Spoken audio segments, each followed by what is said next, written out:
Greetings, everyone. Today, we have a program on SOFR and other RFR fallback rates. LIBOR goes back to the same year that Neil Armstrong walked on the moon, 1969. At some point, banks weren't actively lending to each other, and it became subject to manipulation. It became sort of more thinly traded. 2008, news broke about the manipulation that certain banks were doing. 2017, Andrew Bailey of the FCA came out and sort of surprised everyone and said that he wasn't going to, they would no longer require banks to provide LIBOR quotes start after 2021. And you can see the quote from Andrew Bailey where he says, LIBOR is measuring the rate at which banks are not borrowing from one another. And, that's the source of the problem, such a thin LIBOR market.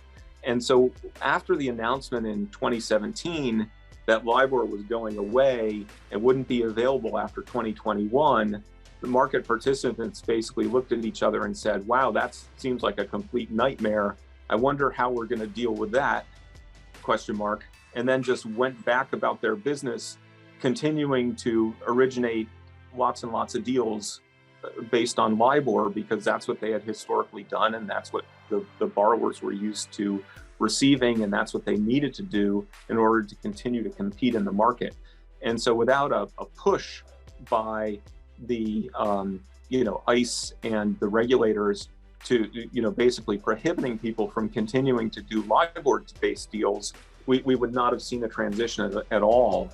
ARRC was convened by the Fed and was set up to recommend alternative risk-free rates. See a list on the right side here of all the ARRC members, and they're big players in the financial universe. They all got together and decided amongst themselves what they would recommend as a replacement rate, knowing that whatever recommendation they made would pretty much drive the market. In 2017, finally, ARRC came out with a recommendation to select CME as its administrator, and they came out with specific steps and timelines to encourage the adoption of SOFR, because if they hadn't come out with milestones, again, the SOFR adoption or alternative rate adoption would never have happened. So historically, SOFR was a backward-looking rate that was based on overnight Treasury repo transactions, a combination of 3 Treasury repo rates to be specific. And so there was a lot of trading that SOFR was based on, nearly 800 billion of daily trading. And this kind of allows SOFR to emerge as a viable replacement to LIBOR and offset some of LIBOR's shortcomings. There are competitors to SOFR. They exist and they continue to exist.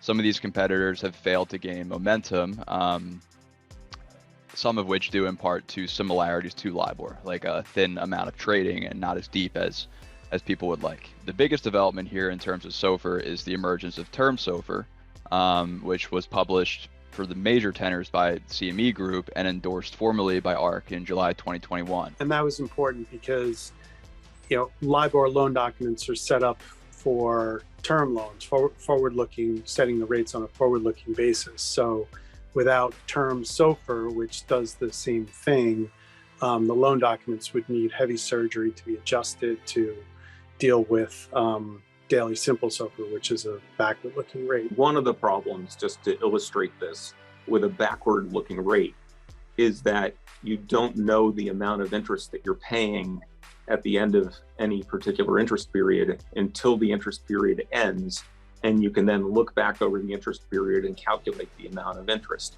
And so there's less predictability for borrowers when they're borrowing based on a backward-looking rate. As of last count, which was the end of December, there was approximately $1.24 trillion in floating rate SOFR notes that had been issued in the market. And so the daily trading for SOFR is eclipsing what had been the case for LIBOR, and it really is proving to be a robust market. So ARRC's been very busy since 2017 and earlier, but particularly since 2017, and they have provided the market with guidance on, how to handle existing loan agreements as well as forward-looking loan agreements. So in April of 2019, they came out with recommended language for new loan agreements that had either an amendment approach or a hardwired approach. And what I'm talking about is to deal with when LIBOR does eventually go away, which at that time we didn't have the exact timing. How will a replacement rate be chosen? At that time, the market didn't have, it wasn't as clear as it is today that SOFR would be the widely adopted replacement rate. Most market participants at that time chose the amendment approach. Effectively, it still required the parties to ultimately agree. In May of 2020, ARRC came out and strongly recommended that folks use a hardwired approach. There remain a number of legacy deals out there that have either the amendment approach or the hardwired approach built into them, and a surprisingly large number of them will have the amendment approach built in. And the result of that is that you will have to amend each one of those deals to affect the transition to SOFR, unless it's refinanced, using SOFR as a rate between now and the end of June of 2023. And so there will still be quite a number of deals that need to go through an amendment process for this transition to happen. The hardwired approach has a waterfall of replacement rates, and in order of preference for the market. So the first step of the waterfall, as you see on the slide, is term SOFR. Since SOFR is a risk-free rate, it's for secured lending.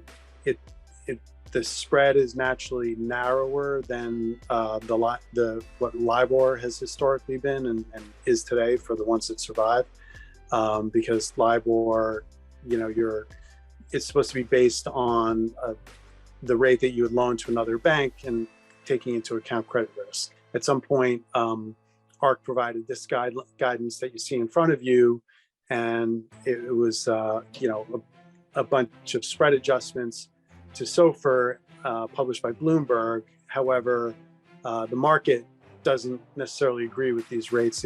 They think they're too wide. Generally, we found that financial institution clients are comfortable with the spreads published by Bloomberg, and sometimes we run into issues in deals when we try to set credit spread adjustments that are lower than these Bloomberg published amounts. So we had originally expected a lot of deals to be amended to put in the hardwired approach once it became available and reasonably market standard, instead of the amendment approach. And so even if we had a deal with the amendment approach, we thought maybe that deal would be yet again amended to put in this hardwired approach so as to avoid the bottleneck issue.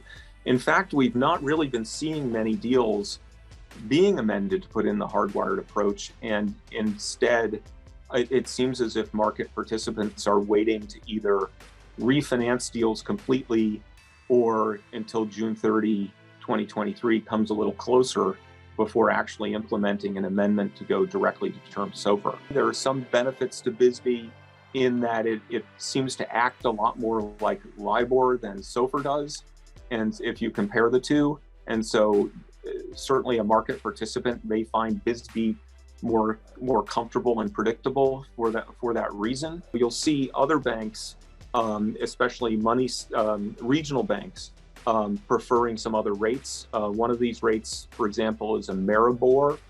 You'll find U.S. regional banks preferring that rate because it is more like a LIBOR in that it's a bit risk adjusted instead of risk free, and it also acts more like LIBOR than SOFR does.